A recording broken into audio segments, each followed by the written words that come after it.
Don't pick up the tables. What is her job? He looks so defeated. He's like, It's tables. not tables. What does that mean? Tables. He's a special talent. He's a unique talent. Yeah, and it's like I can't explain to somebody why that show is funny. You either find it funny or you don't. Yeah, it's it's black and white. It's like, yeah, it's not like, oh, it's it's like, not like, hey, it's not like watch this. Family Guy. It's like, what kind of comedy is this? I don't know. Yeah, obscurist maybe, I guess. Yeah, I don't know if that's a word. Yeah, obscurist. I know obscure. No, obscurist is like that last syllable is I'm pretty sure you can. I'm pretty sure you can Google it's that. over my head. Yeah, like obscurist art or obscurist architecture. Okay, Yeah. it's like not a brand, but a like a genre, if you will, I a guess. motif. Yeah. How you doing? Yeah, I got to start doing more of those things. These Yeah, it's white like cheddar pouch daddies. It's like the only time I would want to use them is like when I'm more in public, and I'm like, oh yeah, I want to use it, but I don't want to have to spit. But then I can't swallow because then I get, like you told me, I get the agita. Yeah, So that's why I. So it's like I still got to spit with it. So I'm going to be in public spitting. I might as well use the real stuff. Yeah, but this is the real deal. I mean, it's not though. It's straight. Yeah, but Straight like drugs maybe I'll try it tonight when I get home. from the big party. Yeah. Yeah. Yeah. Is it a mitzvah? No, it's a wedding. Oh, it should have been a mitzvah. A mitzvah makes more sense. I want to know what do you mean? A bar mitzvah. No, I get that. Why would a 35-year-old and his wife have a bar mitzvah? It could have been for his kid. He doesn't have a kid. He has one on the way. Now I know. And his last name is Orangiano or Orangia. I don't even know what Secret Chris is. That's why he's a secret. That's why I didn't. I could have been anything. It was a secret. Yeah, super. So, His dad was in the FBI. I can't wait to that's what he says. No, he was. I told him, like, if I buy your dad an earpiece, will he wear it at the wedding? He's like, no. Yeah, probably. Is he tactical still? You haven't met him. I haven't met him. I'll let you know tonight. Yeah. I'll Maybe let you know try to tonight. sneak a pic. Yeah. Of just me and Special Agent. Yes. See, Special Agent Orange. I thought you said Special Agent. I was No. like, I think he's Italian. You No. just said his last name. Special Agent. But then there's also Agent Orange was the stuff Vietnam. in Vietnam. Yeah. Nam. Tough stuff. We were there. Not me, but a guy I know. Wait, do you hear Creedence Clearwater Revival playing? We must be in Vietnam. Yeah, it's coming in the background. That's what we got back here. Yeah. Might as well be every time we come home. Did you ever see the Instagram video of the guy where he has like the fan in his car, but you know how like had like the vents, like a fan in the car, and he flips it and makes a flips it. helicopter noise, and then he puts on Creedence. Yeah, that's a good one. It's I think classic. you said that to me. Yeah, it's classic. Yeah, it gives you like the war The pain flashback, PTSD flashbacks. Yeah. that dad didn't have. No, he has flashbacks to getting his draft notice in the mail, and then the next day, War's over. Walter Cronkite just goes, "War's over." War's over, and he's like, yes. "Yeah, I'm gonna go grow a mustache. yeah, I'm gonna go quit ROTC and be a bum." be a bum. I can't wait to grow a mustache. Yeah, drink my weight in Budweiser's. All right, jabronis, we're back.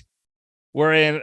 This is not a site. It is. It's not part of. I guess it's part of the site architecture, if you will. It's really the Nut House. It's Site November Hotel. What would be what's E? Epsilon? Echo? Well, Epsilon also counts, Yeah. right? It's Epilepsy? yeah. I mean, that's what's going on here. A lot of that. There's a lot of nonsense. There's a lot of nonsense A going lot on of here. nonsense. A lot of epilepsy. We are at the Libretti Nut House. We decided to do this outside. We might only have 15 more minutes before it starts raining. And I can't ruin my hair. I can't either. Okay. Your hair. I mean, you can't. I can't ruin You your literally hair. can't ruin your No, hair. I could do whatever I want and nothing's gonna happen. I can't I'm wait still until you're ugly monster. I'm gonna use you as like I can't wait till you're out of the Air Force, and I'm gonna text you like in between looking for like your next gig. I'm gonna text. I want you to do mutton chops today. Go because you have better facial hair than I do. Like it's pretty thick. It's fuller and thicker, like in Yeah. the right spots. You could do a lot with that. There's a lot of stuff that we could fool I around could do a with good that. chop. Yeah. Oh, dude, you got Good the Grover Clevelander. Yeah, the stash Ray into, Arthur. the stash into the Yeah, like the Civil War sideways. general. Oh yeah. What happened that like generals? It was almost required to have facial hair, and then like around World War I, they're like, nah, no, we gotta stop this.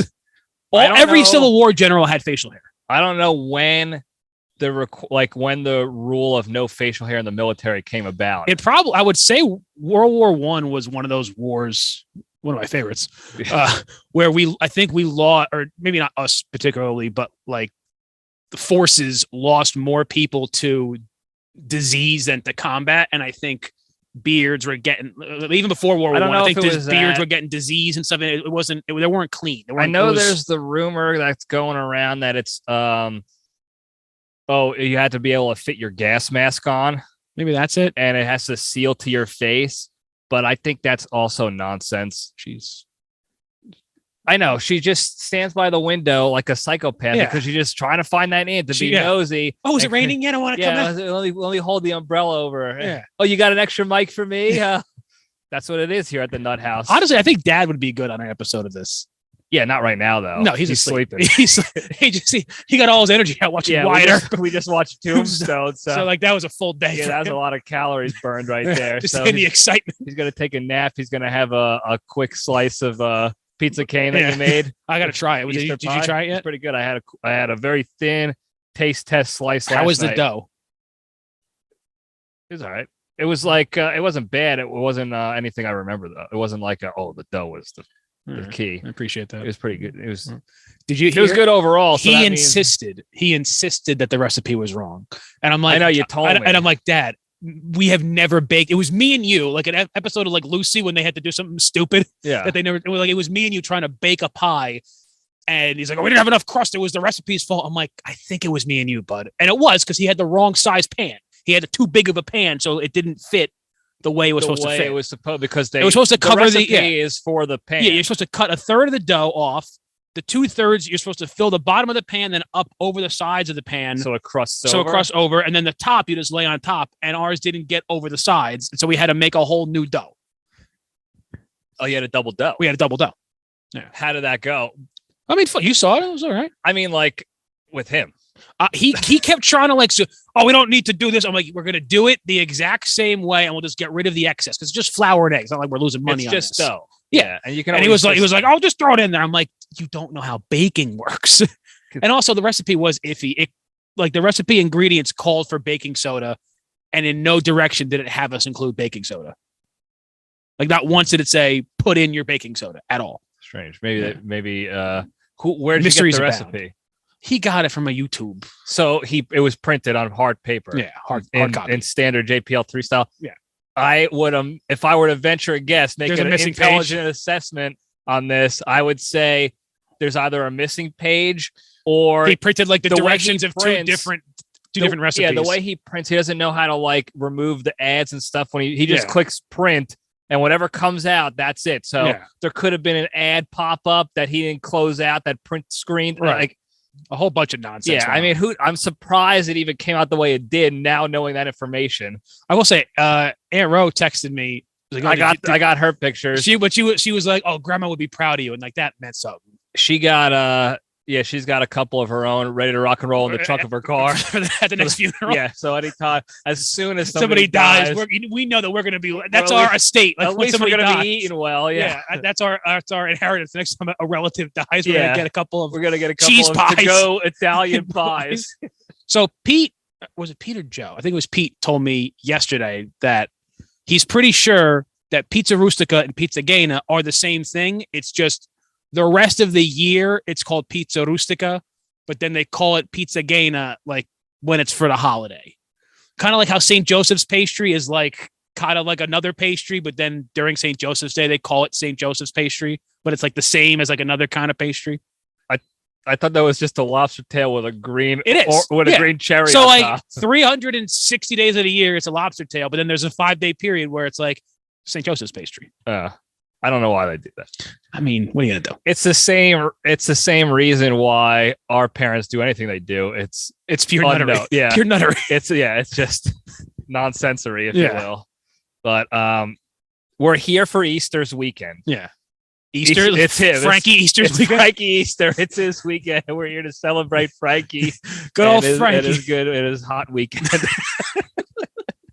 Super sexual hot weekend. So we figured we'd at least do a little Nut House hosting, if you will. Do you have chores? Yeah, I already got chores. He told me the one of them. I don't want to say it on here though. What it was. You already done it, but I don't want to say it on here in case Francesca watches.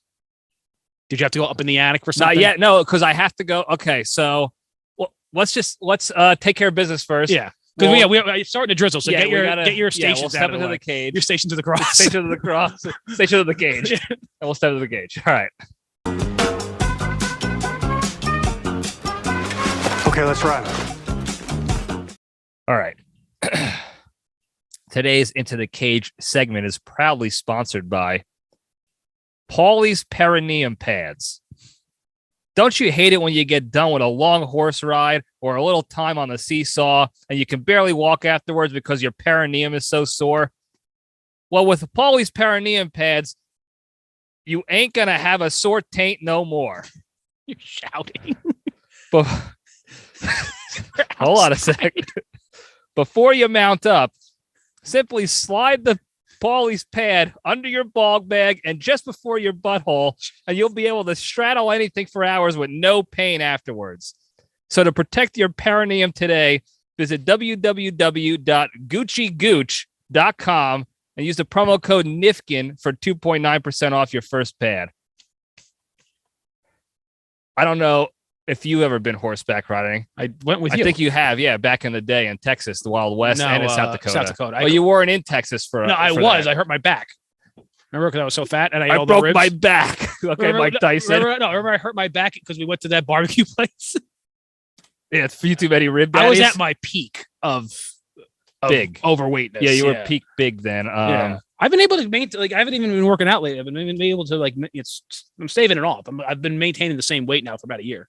So yeah, I'm happy with it. But I hurt my because dude, you went in. It was all meat and then like corn, like white bread and beans, and then cobbler. It's Cooper's. So I ate. Yeah, it was Coops. Yeah, and then I ate all of it, and then I'm like, I hurt my back for like 2 weeks. I had to go to like the doctor and get a thing. A girdle. I had to get a girdle. Yeah, because I was working in the warehouse that summer. Too. That's right. Yeah, so that was a long time ago. That was not a good time.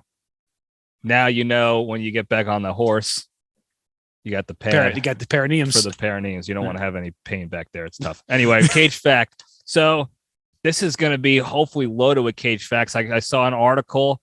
Actually, a couple of people sent it to me as well. But there's an article that he did like an Ask Me. Nic Cage did an Ask Me Anything session on the internets in preparation for the movie coming out April 22nd. So by the time you're listening to this, I don't know. People listen to this late. It could be out already. It's coming out Friday, the 22nd. But people were asking tons of questions. So I got tons of new material, hopefully. I got to go through it all. But one of the questions was asking about his favorite pasta. I just spit in the mic.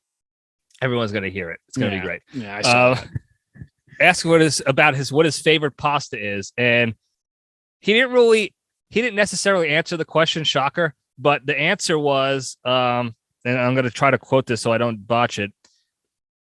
I went to this Italian restaurant in San Francisco 25 years ago with Charlie Sheen because they had this square tube pasta that he wanted to try. Well, it was so good that we both went back again the next day. And that he goes on to say that's probably what my favorite is, square tube pasta. I did a little bit of recon to try to ascertain. Is that Crazy Carol again? Yeah, probably. Did you? If you didn't hear that, there was a bump on a window, a ruckus going on in the house. She's trying to infiltrate. She's trying to infiltrate. So mad that we have a thing going on. I know. She just wants to be part of it. She hates it. So I tried to look up square tube like pasta, a rigatoni, and I think it's some sort of custom rigatoni, perhaps. Yeah, I'll have to do more digging and more recon and ask my sources in the pasta community, the pasta pals. Yeah, you know who you should call. S&P. He would know. S&P won. Yeah. If anybody, he would go into his tomes. Is deep into the underbelly of the pasta pals. Yeah. He's the Illuminati of pasta. He really is. I would imagine it's some sort of custom rigatoni type of thing. So it's funny because if you were asking, that's the cage fact. My favorite pasta, the Junction logo now. My favorite pasta. I don't know what it was called, but it was at that restaurant that I took you guys to with the Francesca's in-laws at one time on Union Boulevard, Cucina. And it was sorry, there's some animal tomfoolery going on in the background. It's him. Yeah. It's him. But it was like it wasn't like ravioli. It was these like very light pasta pouches with like a cheese in the side, but they were smaller and they were very, very light and it was covered in a pistachio sauce. It was excellent, but it wasn't Imagine a smaller, very light ravioli. Like a pasta pocket. Yeah, like a pasta pocket. Yeah, like a That cheese sounds like pasta. something dirty. I'm sure it's on Urban Dictionary. Yeah, that's something.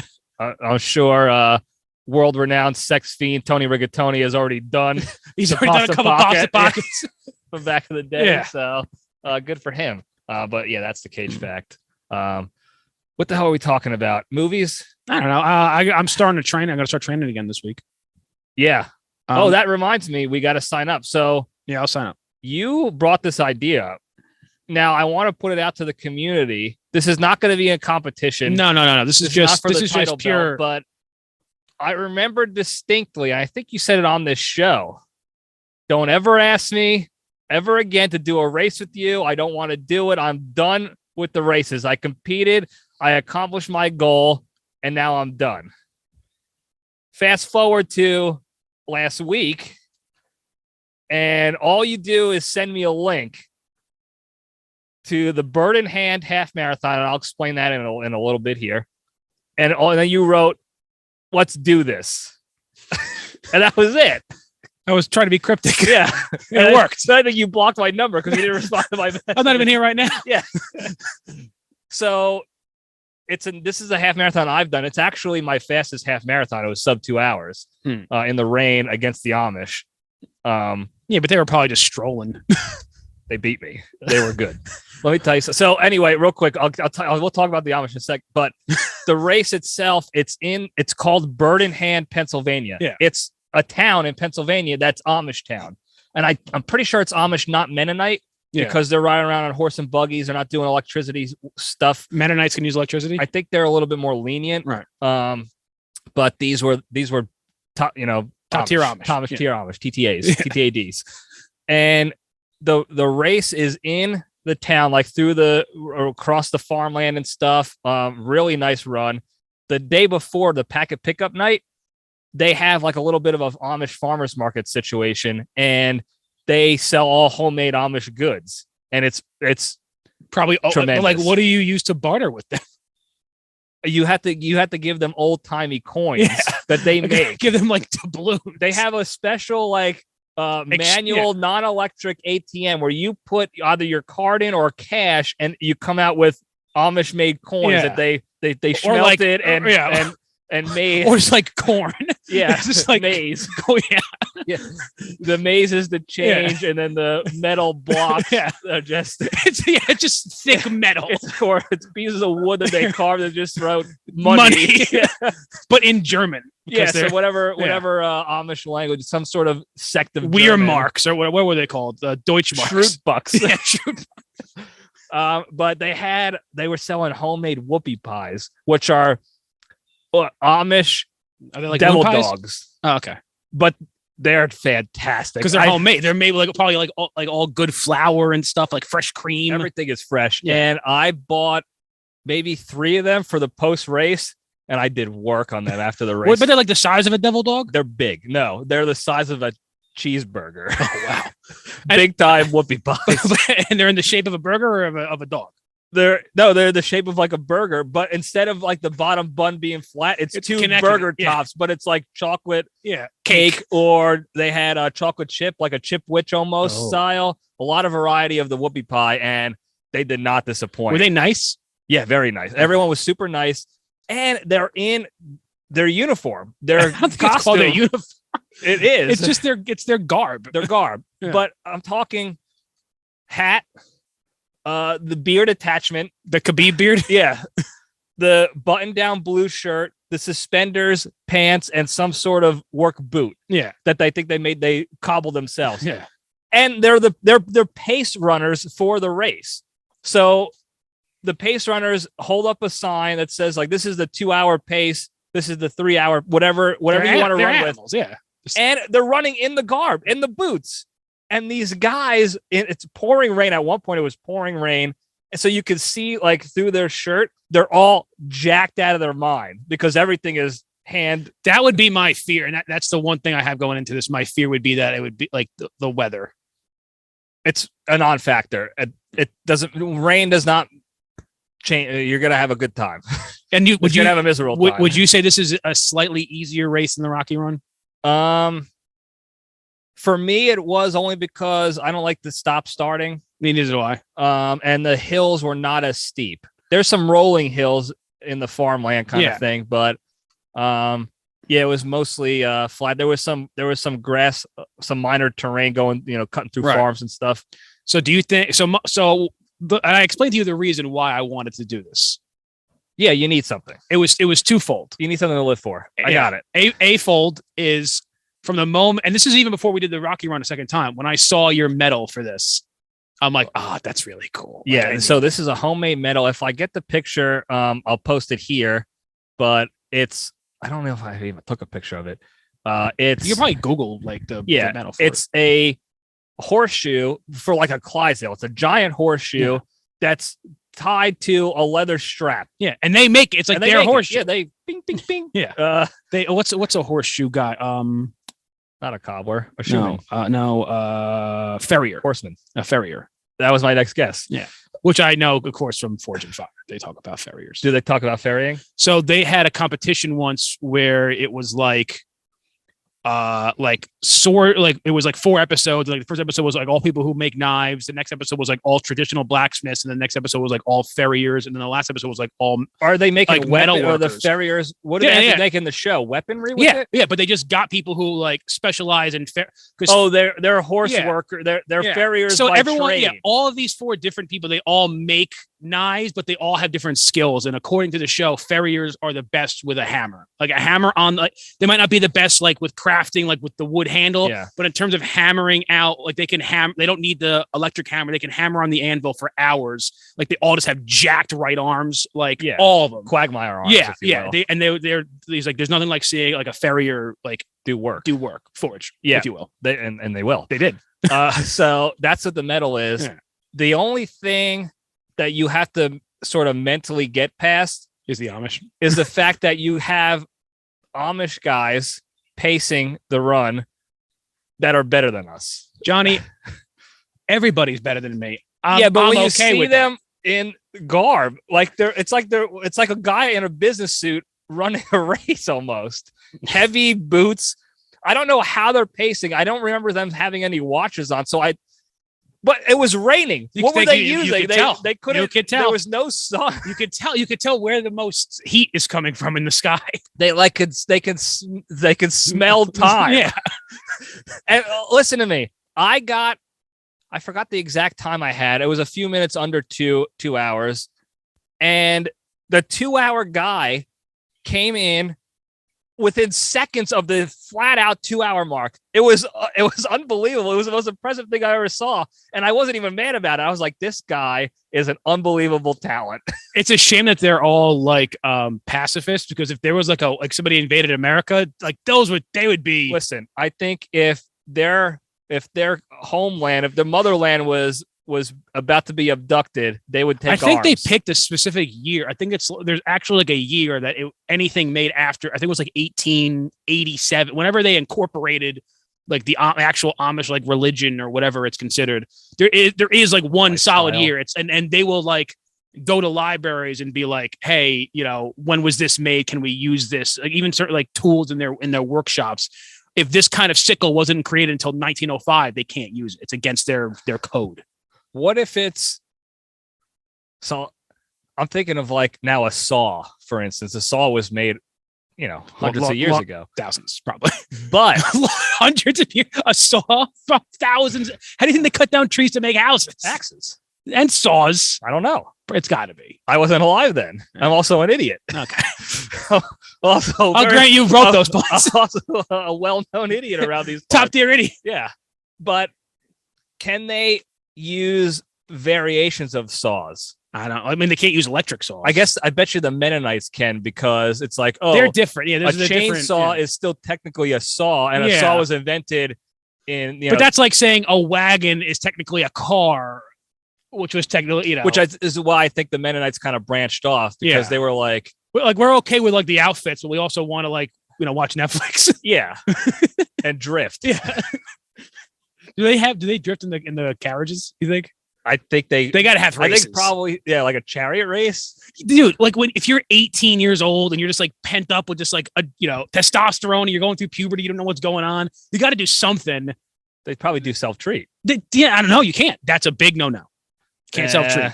Now, I'm sure. Are they self-treat? I mean, bet you the Mennonites are self-treating. We're all self-treat. Like, let's be honest. We're all doing it. We're all a little naughty, as Nicky Styxx likes to say. We're all a little naughty sometimes. I mean, who's not naughty? But like, imagine like you're just 18 and like you're just on the couch and like your buddy pulls up next to you. And then all of a sudden, how art thou? And then you're just like, oh, I'm gonna out of nowhere, a lady comes out with a bonnet. She drops the bonnet down, and they're off to the race. It's like Rebel Without a Cause when he races the guy. Yeah, but now imagine you're an outsider and you're just watching this, and you're seeing them right down a road, and all these cars are slowly driving behind to wait for this race to end. And they're looking at each other. They're whipping their horses. They're going like 20 miles an hour. Yeah, maybe. There's somebody behind him like a Toyota. It's like, yeah, and then the one guy's got horse crap coming out in front of their car. He's got the spikes on his chariot. He's getting close. He's Ben Hurring. Yeah, he's Ben Hurring. Sometimes you got to hurry. Yeah, the next thing you know, they're both dead. No, but the other reason why I wanted to do it is I went for a run like the other day, and I need something to be like not held over me, but I need a reason. And it can't just be like, oh, healthy lifestyle or like a goal weight, because I don't think like just running is going to really like me lose a lot of weight to like hit a goal. No, if you're just doing distance running, it's not. Right. That kind of cardio is not good for fat loss. Right. But I've been thinking about it recently that like I felt so good once I started doing like 4 miles, and I could do 4 miles relatively easily. Anytime I went for a run, I just remember like just feeling great that day, like physically, like just, your endorphins and everything.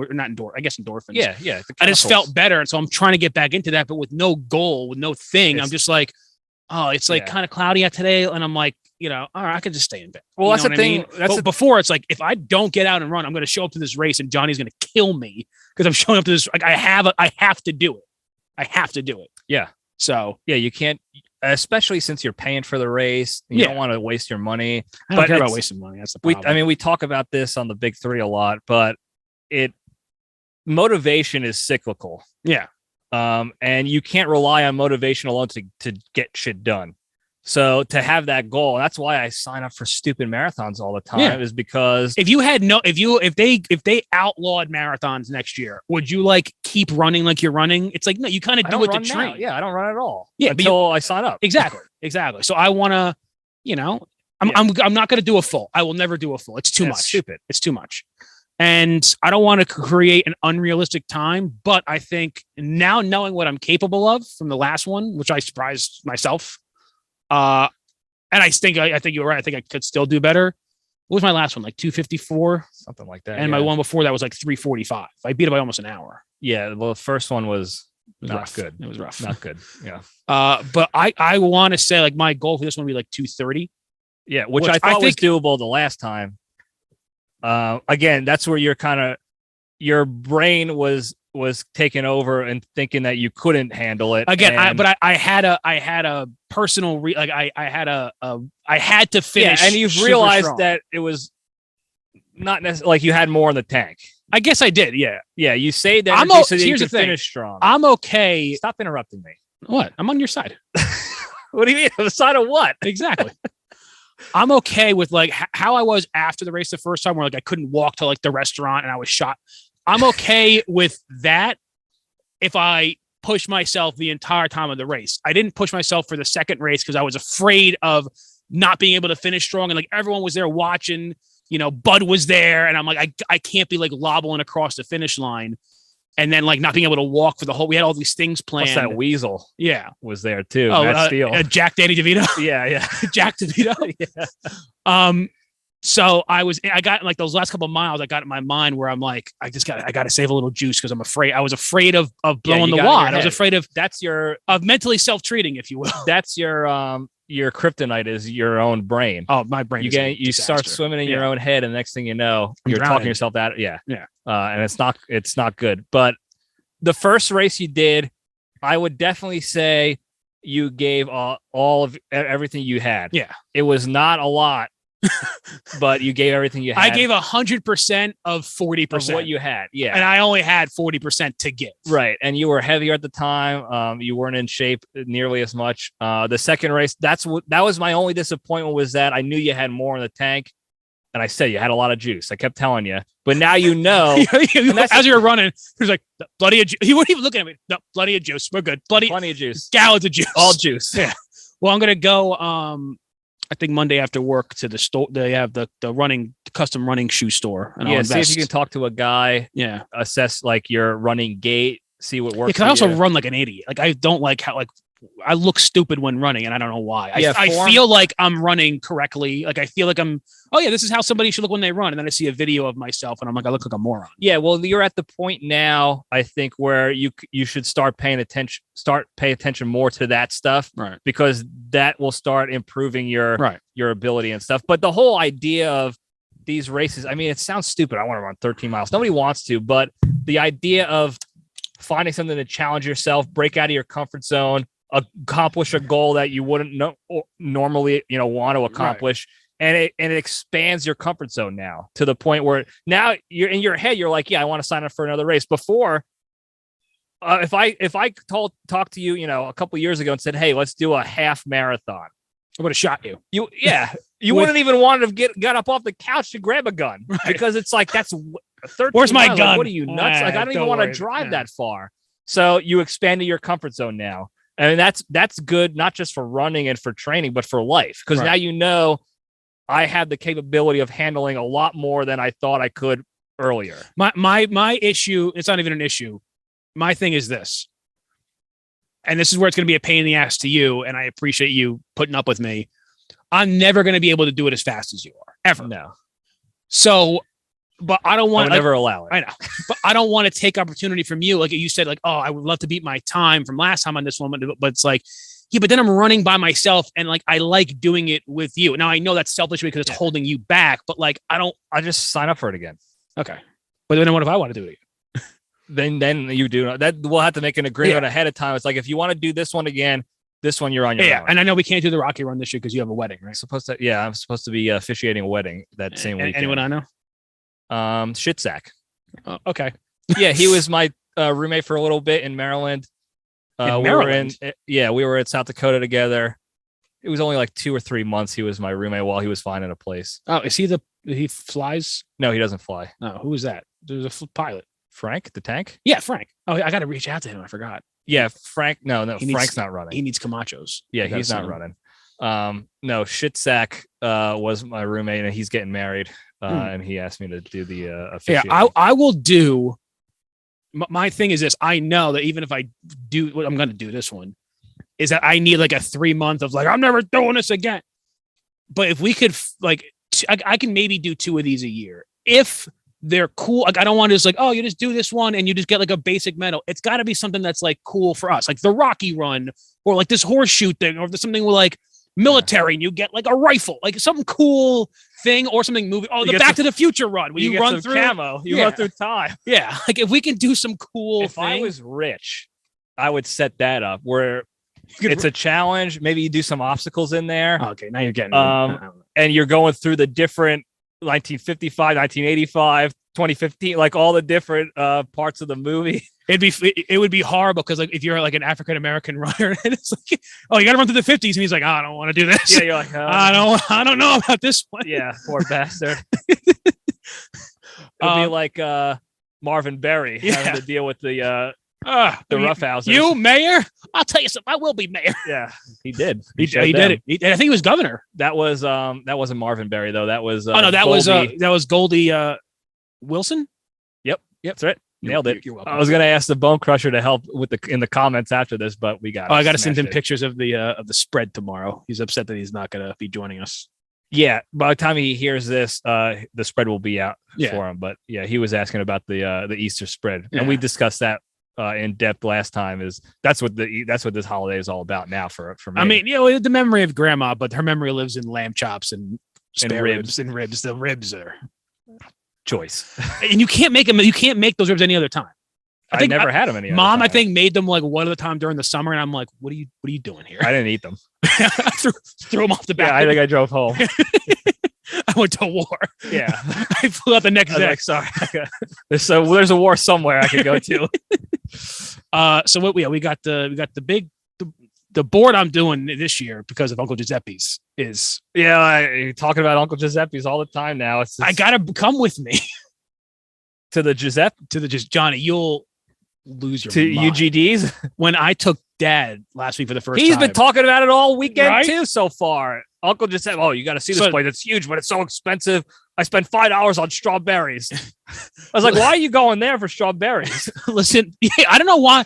So we went last week to get the ingredients for the pie, and then I had to go to get my board stuff. And he's like, oh, I got to go again anyway. And I'm like, oh, does he need some kind of Italian? No, he just did like produce shopping. Yeah. And he's like, oh, it's expensive, but I got to get Yeah. But it's my most unique one. Listen to what I got. Well, because you had the same thing when we were done with the cousins. Weeks ago when we were visiting cousins. Yeah. So we got the regular dried super sod. Sure. Which is really good. Yeah. I should have, what I should have done? Tried it. Should have dried it a little bit. But what are you going to do? Then I have the dried super sod that's infused with garlic and wine. Yeah. Then I have the wild boar super sod. Mm-hmm.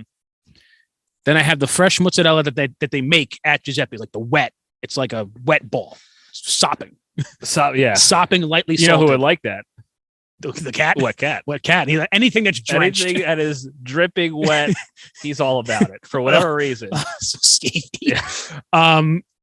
I got the Spanish manchego cheese or manchego. I can never remember if there's an N in there or not. I got cranberry cheddar.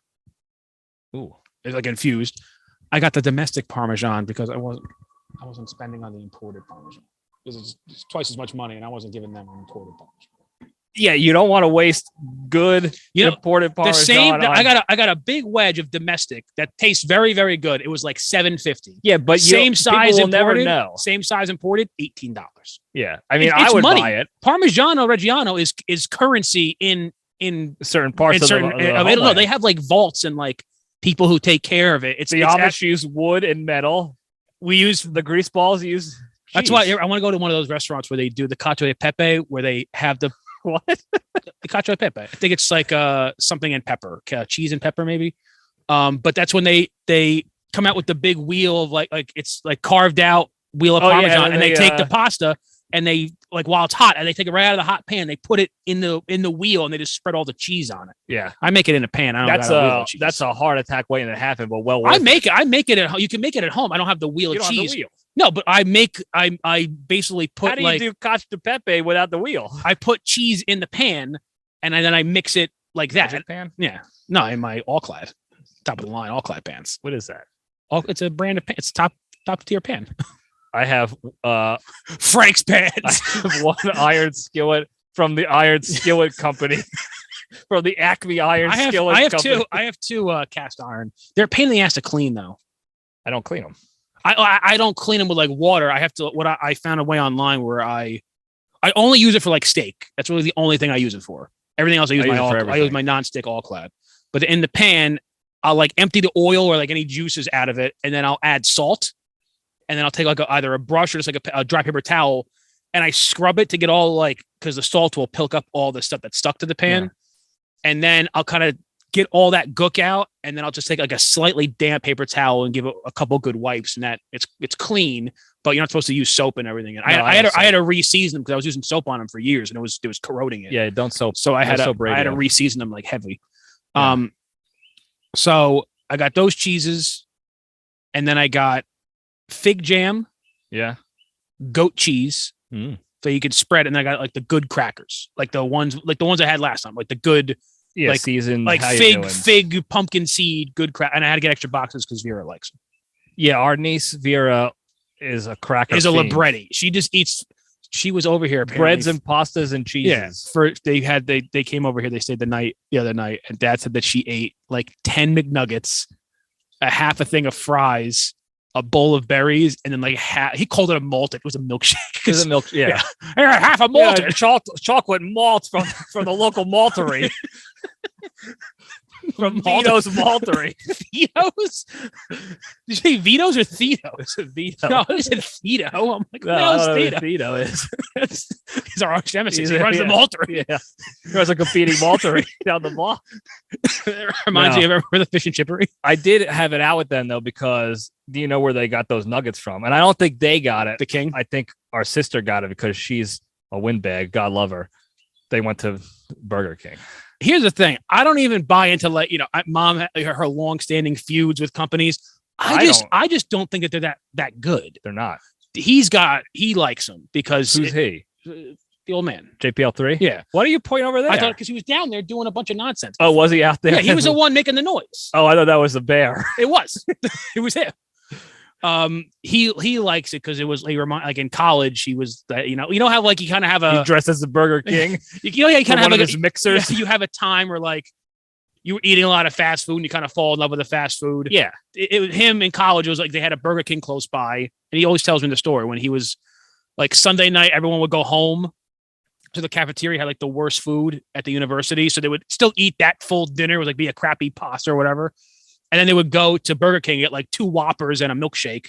And then he wonders why he looks like Mike Wazowski or Gru. Yeah. But yeah, she ate like she'll be 4. She'll be 4, right? Yeah. She ate like a regular person. Like that's probably what I would have. Like half a thing of fries, 8 nuggets, and like I wouldn't even do the milkshake. Yeah, she would do well at Bone Crusher's WrestleMania feasts. Oh, how was it? How was it? You gotta tell me about that. Oh, Mania was good.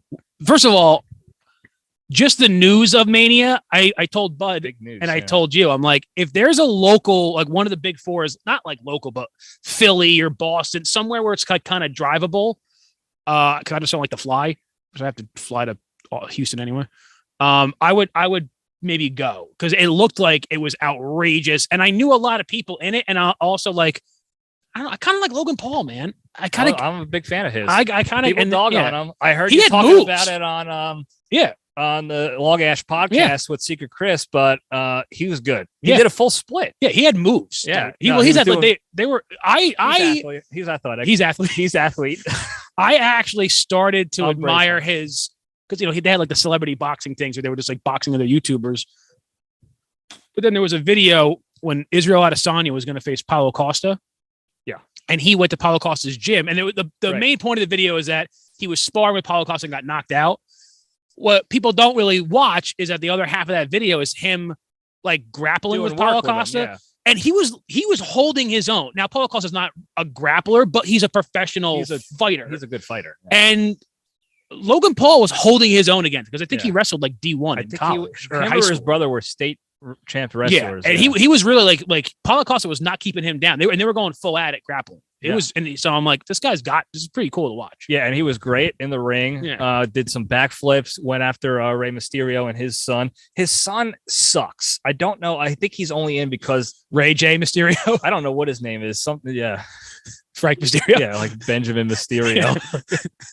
But it was a good tag team with The Miz, and then he got betrayed by The Miz. The Miz is the one that's was on the reality shows. Yes, right? Yeah. And he's a good bad guy. He's a good heel. Miz? Wasn't he? I want to say when I watched wrestling for a hot minute when I was like a senior in high school, wasn't he tag team with like the guy from The Doors? There was a guy. Jim Morrison? Yeah, there was a guy whose Jim Morrison's dead. No, there was a guy whose getup was Jim Morrison. Like, that was his thing. Yeah, I forgot. Crusher will reply in the comments. He like wore like the coat and he would come out and do all the like he was. I am the Lizard King. That whole thing. Yeah, but The Miz is a top tier heel in WWE, and he's a reality star, and I like him. People hate him. I heard Pat McAfee did really well. McAfee did awesome. He did some backflipping off the top ropes. He got a Stone Cold Stunner. And he sold it well. And then at the end, after he got stunned, so him and Stone Cold, after Stone Cold stunned everybody else. Stunned. Oh, he's just going to the audience. Yeah, just stunning people. He stunned Vince McMahon. Vince McMahon struggled. It was probably the worst stunner that you've ever seen. Well, they're both in their 70s. It wasn't Stone Cold's fault. Okay. Vince McMahon, I think he broke both his legs.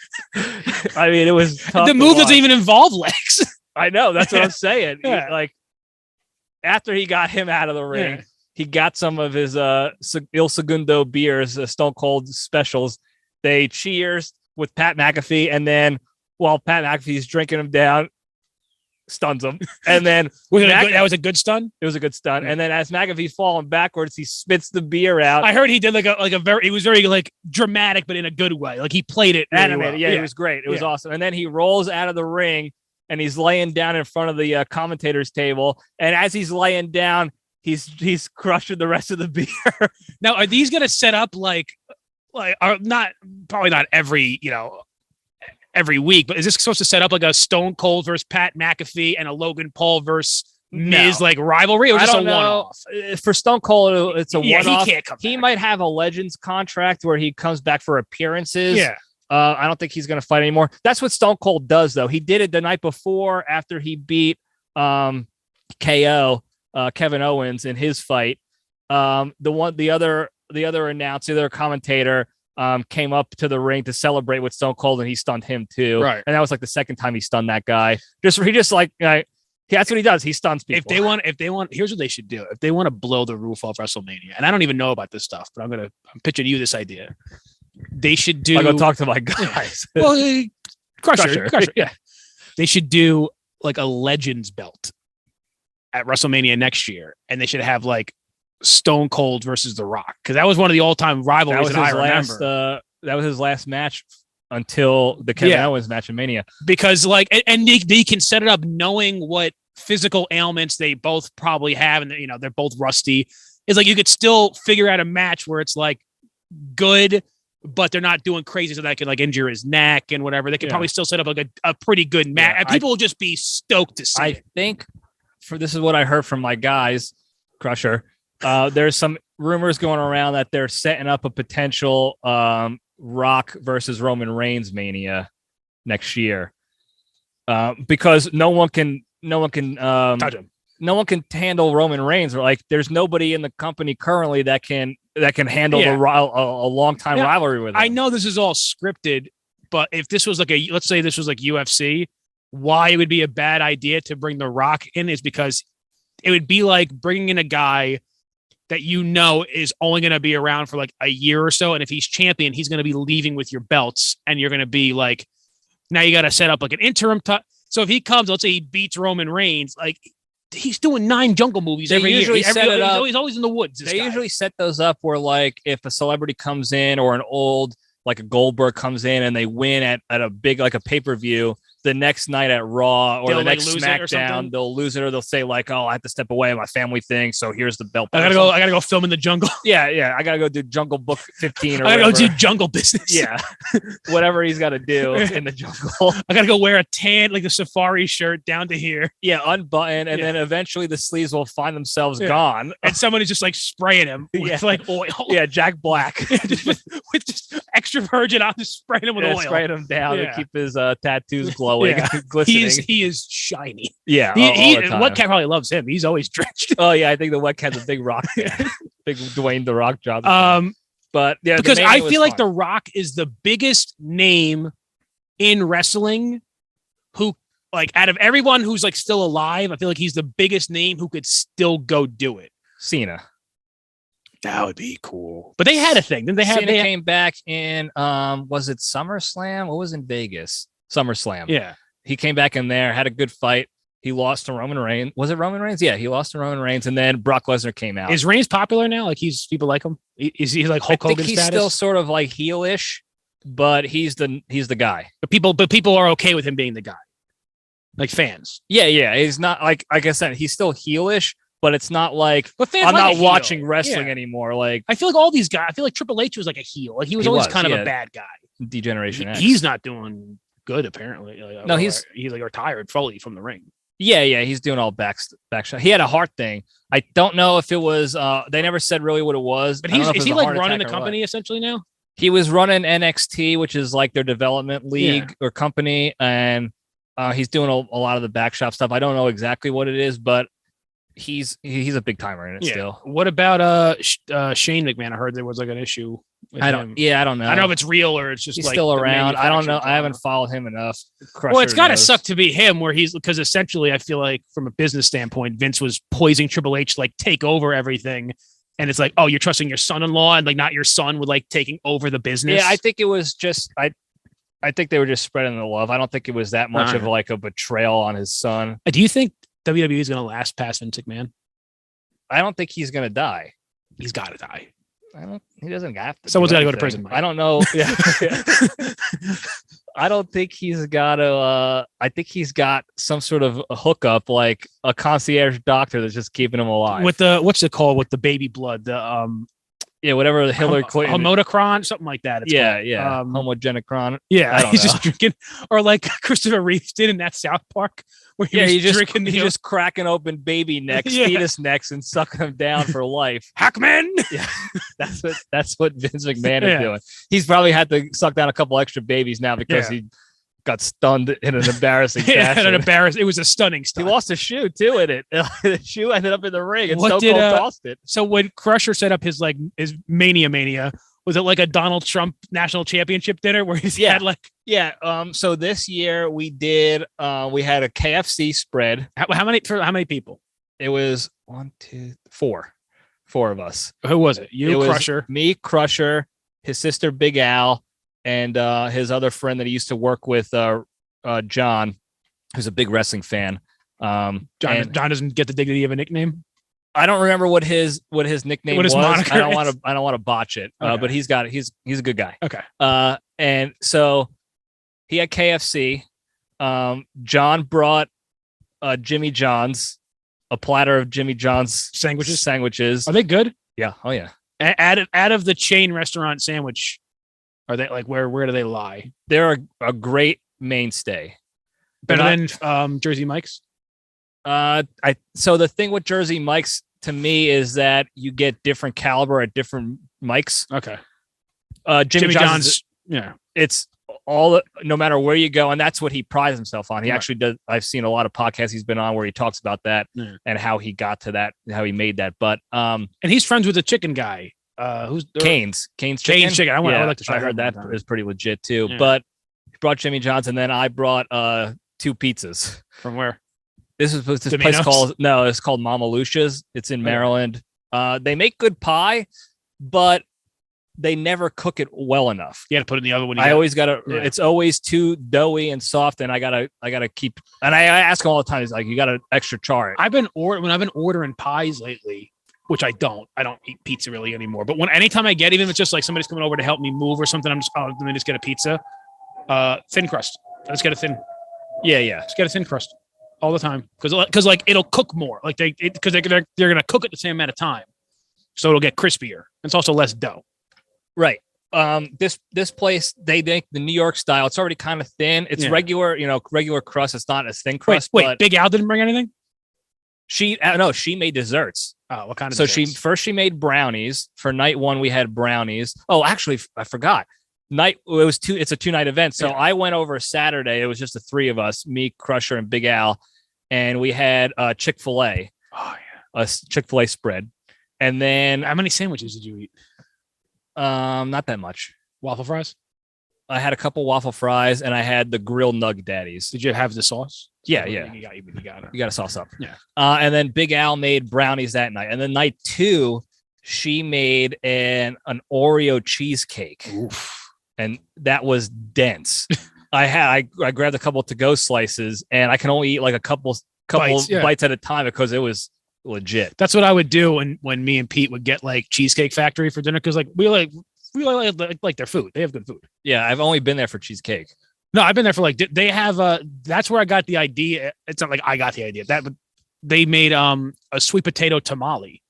Was it tamale or enchilada? No, I mean sweet potato enchiladas. And that's what gave me the idea to like do sweet potato stuff. Yeah, to make sweet potato enchiladas, which are a specialty of mine. They're like really good. But we would get it from there, and then we would each get like a cheesecake. And there's only one cheesecake to get from the factory.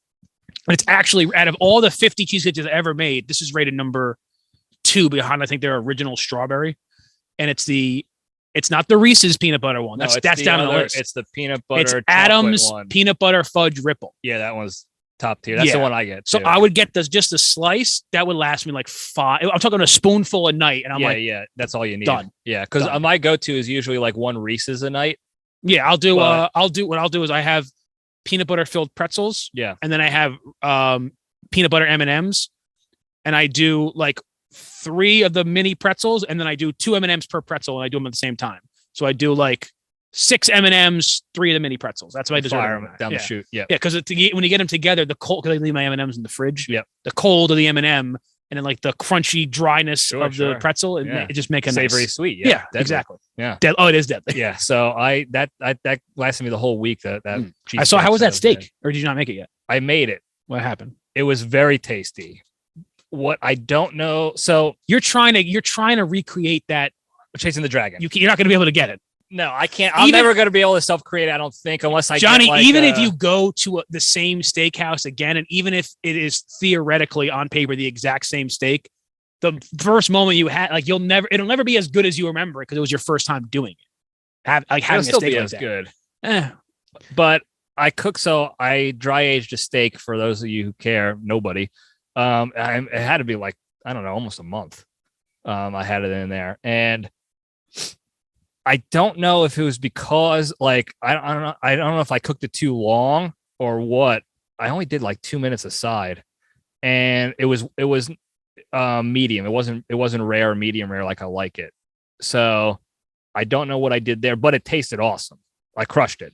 But I mean, that was a thick one too. So yeah, but it was hard as a rock by the time I cooked it. Right, that's what you want. Yeah. Right. And I thought maybe it was because it was so dry. It cooked fast. It cooks faster. I don't know how cookery works, but I think I now I know I'm going to try cooking a little less time, maybe a minute and a half. I mean, the way to really do it, I can't do this. Like, you have to get clarified butter because it has, or use canola oil because it has a higher burning point. But you have to do you have to like sear it on super duper high where it's like it's just black on the outside, but if you cut into that, it's all red, like almost unedible. And then you have to put it in the oven for like a few minutes. Yes, in the cast iron pan. I didn't do oven. Yeah. But you put it on like low, like 300 for like a few minutes, and it cooks more of it. But the sear, or you can do a reverse sear where you just do that in reverse, where you cook it for a few minutes and then you just sear the outside. Yeah. But how hot, like when I made my steak the other night, like I put a little bit of oil in the pan. I had my butter ready, but there was smoke coming off the pan. That's what when I put the steak down, it was started like right That's away. what I did. Like I said, I just think I had it on there a little too long. Yeah, but again, it was still good. It's not. I didn't expect it to be the best. It wasn't a top cut meat either. Yeah, but it was still good. It was still better. Medium is good. Medium is fine. Yeah, I like it medium rare to rare personally, and I also. What you got to do the dry age is just a different taste. Did you let it cool? Did you let it sit? Rest? How long did you let it rest after you cooked it? I don't know.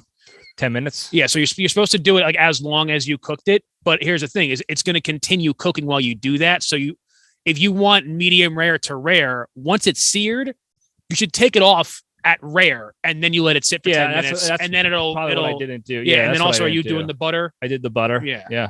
That really makes a difference. When I saw like the chefs doing that like on YouTube, because like let's say I would flip it and I would see like, oh, there's like two patches where it maybe wasn't even, so like there's like two little patches of like not golden. I used my mashed potato masher to. I got the burger masher. I heard that. Yeah, it's something. Yeah, it's really good. I need to maybe get that. Yeah, it's really good. I gotta make burgers, but I'll keep experimenting. Yeah, and that's never gonna get to the like that top steakhouse quality. Well, I mean, it's a different. It's experts cooking a much higher grade of meat than is probably like me. And you could probably get it, but it would be expensive. Yeah, I don't need to do that. It would probably be like a $30 cut of meat. Yeah, and then now we can buy one that's already been dry aged, or if you want to do it yourself. My hang up in that is like I don't want to spend that money on something I don't know if I'm going to make it well enough. Right. No, I get you. I would never buy. It was USDA choice meat, so it wasn't terrible. But I usually get if I'm going for like a good steak, I'll get the grass fed. If I'm going for a ribeye, I was grocery store, whatever they had. Well, you have a butcher down there. I'm sure there's a guy who butchers, but I mean everyone's butch. But. Yeah, I haven't explored that. When you're outside of this area, I have no real motivation to go looking for those places. But Johnny, they exist as much at like you think people down south don't eat like meat and they don't want like pork loins and stuff like of course it's not going to be you're not going to get prosciutto and like that kind of stuff. But they're still going to do cuts of meat. Silver Spring, Maryland, there's not going to be a lot of. But they're trying. Don't forget, it's the second highest population of Ethiopians next to Ethiopia. I know, but I think they're trying to make Silver Spring like a little more bougie. They have like all those brunch places now. I'm sure there's some kind of hipster. They last one quarter and then they're. I know, but I'm sure there's some kind of hipster butchery. I'm sure in DC there is. Talk to Theto. I'm sure he's got a butchery. Theto's butchery next to the maltery. The maltery. It's everything with him is just like ease. Yeah. So I don't know. Maybe I'll try it. Yeah, try it out. I wasn't, like I said, I wasn't mad about the steak, how it turned out. I've started eating more pasta, but the gluten-free corn flour pasta. It's not great in terms of carbs compared to the chickpea, but it tastes a lot better and it's gluten-free. And I'm discovering that was a big reason for my issue, like my stomach issues. Yeah, I was overweight. It was the gluten, and also for some reason it comes in a smaller like it comes in like 8.8 ounce packages, which is just about half a pound. Yeah, but one of those bags will last me 2 meals, where I feel like when I would used to make a pound of spaghetti, that would last me 2 meals. Right. So I'm eating like half as much as I normally would. I'm not a fan of corn made stuff. I'm telling you, when you have this fresh, it like the first time I made it and I boiled it. It tastes fine. It's the closest I found to just regular. I like spaghetti squash because it's a vegetable. Yeah, but it's not. It doesn't taste like. I think it tastes as good. It might taste as good, but it doesn't taste like it. No, it doesn't. Yeah, but I don't care about that. I'll make it to you when you come next time you come over. I'll make it for you. All right. Yeah, don't make it to me. I don't know. Yeah. No, but I found this cool recipe where I just dice up chicken. I grill the chicken, add pesto to the chicken, boil the spaghetti, add the spaghetti to the pesto and the chicken. Oh, and I add a little cream, heavy cream. I'm on the heavy cream kick now. That's all I use.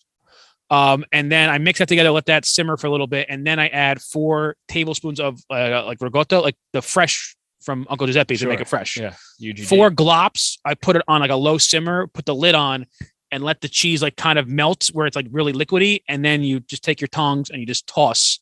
It's very, very good. Have you ever tried 5 glops? No, but I did add in sun-dried tomatoes. I like a good sun-dried. Did I show you my picture? It's not like a good picture. I call it my Italian stir fry. No.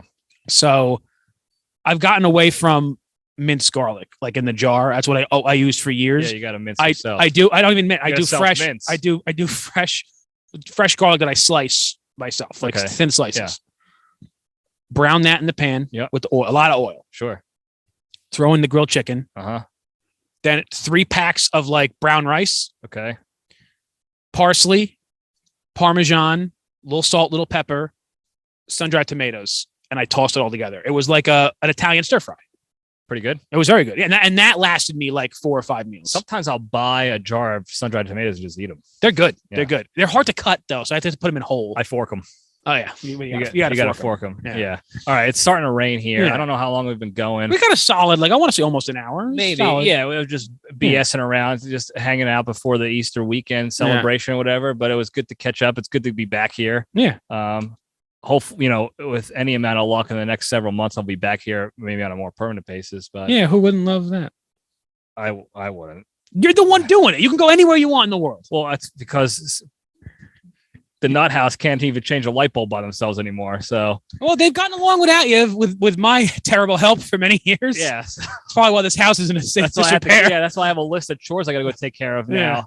So, which reminds me, I got to go back to that. Yeah. So, thanks for coming out and doing this. Of course, I know you got the big wedding mitzvah to go to. I got Chris's secret wedding. Yeah, secret wedding. So, got my hair the whole undisclosed location. Yeah. Try to sneak some pics of his father of secret agent Chris. Yeah, maybe it'll probably just be like a blurry image because you got to protect. What? He's like a vampire. Yeah. All right. But thanks for coming out. Real quick, the big 3. We'll keep it very brief. Number 1, we talked about already. Exercise every day. You know the reasons why.